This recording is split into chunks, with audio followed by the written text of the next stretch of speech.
To bring us up to speed with that story, she's coming to us live from the Wellington Prison in Mthatha. Zimkhitha, very good morning to you. Any indication as to, firstly, whether or not the king will arrive at prison, and secondly, if so, what time? Well, Ayanda, good morning and welcome to Wellington Prison.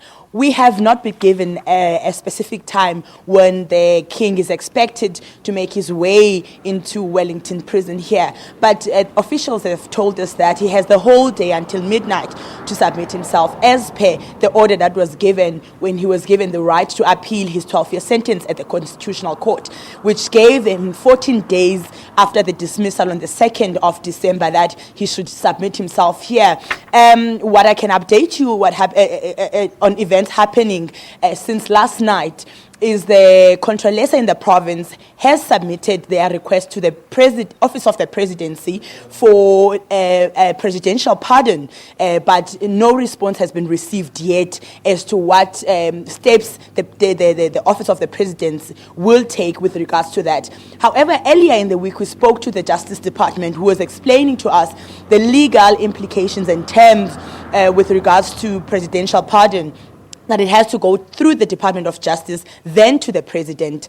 And it does not interfere with the bail conditions that were set upon the king, that he must submit himself 14 days after the dismissal of his application. So whether the application has been submitted or not, he has to make way through these gates by between now and midnight today. Zimkhitha, you've had some time to speak to some of the locals in the area there, the king's subjects as well. What have they had to say about this move?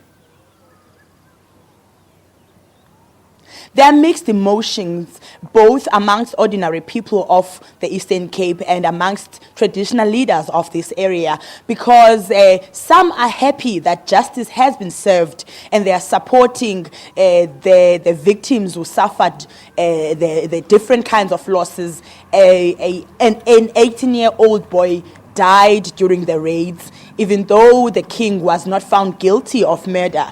And several people had their houses torched. Children and women were abducted during the raids in 1995 and 1996. So some people are happy that finally, after 20 years, justice has been served and the king must pay back for the actions that he instructed people to commit at Chalaga village.